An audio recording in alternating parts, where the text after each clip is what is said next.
Hey, I'm Maggie, welcome to aliencherry.studio. Fantastic to have you with me. Today, I'll be tackling a set in my backlog, set number 21358, the Minifigure Vending Machine.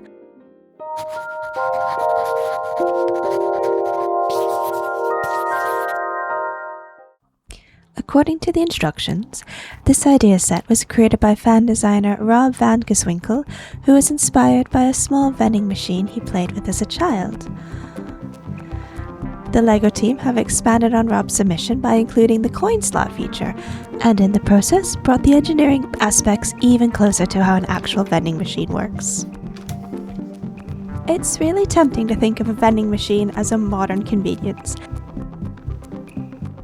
However, there are references to vending machines going back all the way to the 1st century AD. In Pneumatica, Hero of Alexandria shows a diagram for a machine to dispense holy water after inserting a 5 drachma coin. That's about £6 or $8 in today's money. The coin would act as a weight, which tilted a lever, which operated a sluice for the water. Eventually the tilt would be too great, the coin would fall off into a collection box, and that would activate a counterweight to shut off the sluice. It's not entirely clear if Hero created the device, since he collected the designs of lots of other people in his works, or even if it was built and used, but it's incredible to think that vending machines were being thought about nearly 2 millennia ago.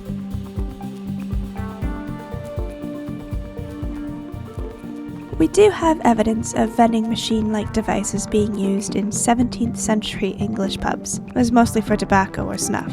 These were very different from our modern machines. For starters, they were small and portable. Secondly, your coin would allow you access to the entire contents of the machine, so they were usually operated under the watchful eyes of the staff.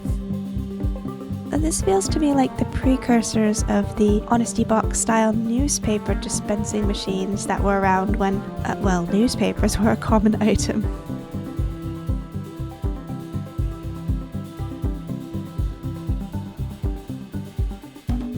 Speaking of newspapers and pamphlets, in the 1820s we find evidence of one of the first times a vending machine was used for something besides tobacco products. In order to try and circumvent censors and police, a man named Richard Carlisle used a vending machine to allow customers to purchase blasphemous literature, an example being Paine's The Age of Reason, which broadly and briefly challenges religious institutions. Carlisle and his compatriots were trying to establish a free press in England. He argued that because the brochure was being sold by machine, no bookseller could be held accountable for the sale. Unfortunately for him, it didn't hold up in court, as it was likely the machine still needed human intervention.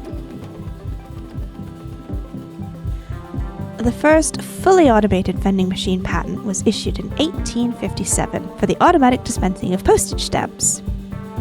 It was kind of like the print-your-own mailing label of its time, or it would have been, but it doesn't appear to have made it past the idea on paper stage. Still, the idea persisted and was brought to bear in 1883 by Percival Everett. Everett's machine went mainstream, dispensing postcards and stamped envelopes all across England. In the current time, however, there is one country who dominates when it comes to vending machines: Japan. It has the highest ratio of machines per person, with one machine for every 23 people. Machines in Japan sell everything from fresh produce, clothing, everyday essentials, and hot and cold food and drinks, which alternate with the seasons. A very popular type of vending machine sells small toys and collectibles known as gachapon. Of course, Japan doesn't have a monopoly on vending machines.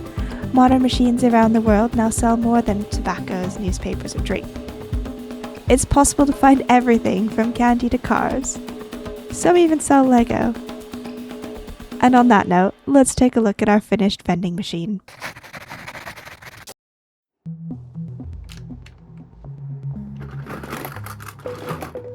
I am always so impressed by builds with actual mechanisms in them. I'll be the first to admit that as much as I love learning how things fit together, I really don't have an engineering brain. I've never gotten into how gears and cogs and pistons fit together. The best I can offer is Archimedes give me a lever long enough to shift the world type of thing. So the whole time I was building the guts of this vending machine, I could only think, how does someone, or even a team of someones, come up with this? Of course, naturally, I messed it up the first time. Oh, seriously? I had to tear down most of the set to try and figure out what was going wrong. Alright, so coin goes in. As soon as I turn it, there's a piece under there. It's popping out. So let's figure out why. This, if I look in the instructions, these pieces need to be this way.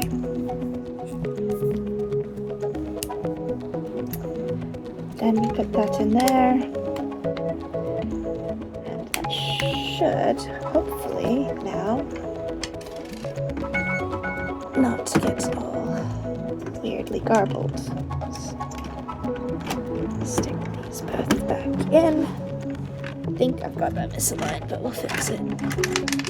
Ah, so much smoother. Okay, I think that was it. The long and short is, after everything was locked into place, the minute difference in thickness between the plate and the tile was putting stress on the piece, causing it to rapidly declutch on one side, which was then enough to block the capsule from exiting. Talk about precision engineering. Still, in making a mistake, I was forced to learn more about how it actually works, which makes me appreciate the skill involved even more. It truly is a vending machine. It just happens to be built from plastic toy pieces.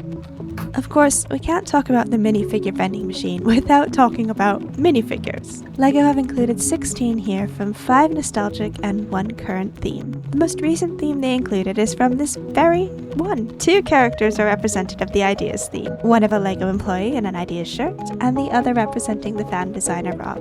I love that he has a little model of the set, it's so cute. Ideas started in 2014 and continues at present. The next most recent theme is Paradisia. Paradisia was a town spin-off that ran from 1992 to 1997. As the name might suggest, it concentrated on holidays and leisure activities with beach and seaside sets dominating the wave. Pirates began to sail the studded seas in 1989 and continued as a theme until roughly 2015, although there were many gap years during that time. The 2 pirates here are grown-up version of characters from tie-in media released during the initial wave. Camilla is the daughter of the Admiral, while Bosun Will sails under the fearsome Captain Redbeard. Fabuland ran from 1979 to 1989. It featured animal-headed characters and easy-to-build sets, so it was designed to help transition young builders from Duplo to LEGO. There was a big emphasis on storytelling and imaginative play, and some of the sets even included small books to be read aloud whilst building. Finally, we have my 2 favourites, Castle and Space. These themes both began in 1978, retiring in 2014 and 2013 respectively, although they do still crop up in ideas and nostalgic sets from time to time.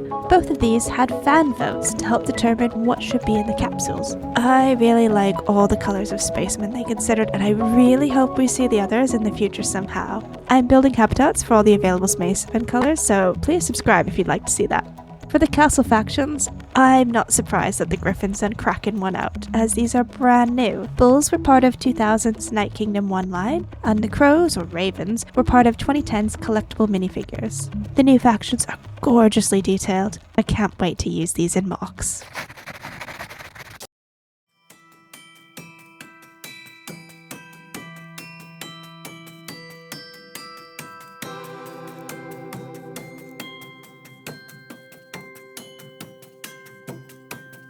Set 21358, the Minifigure Vending Machine, was released on June 1st, 2025.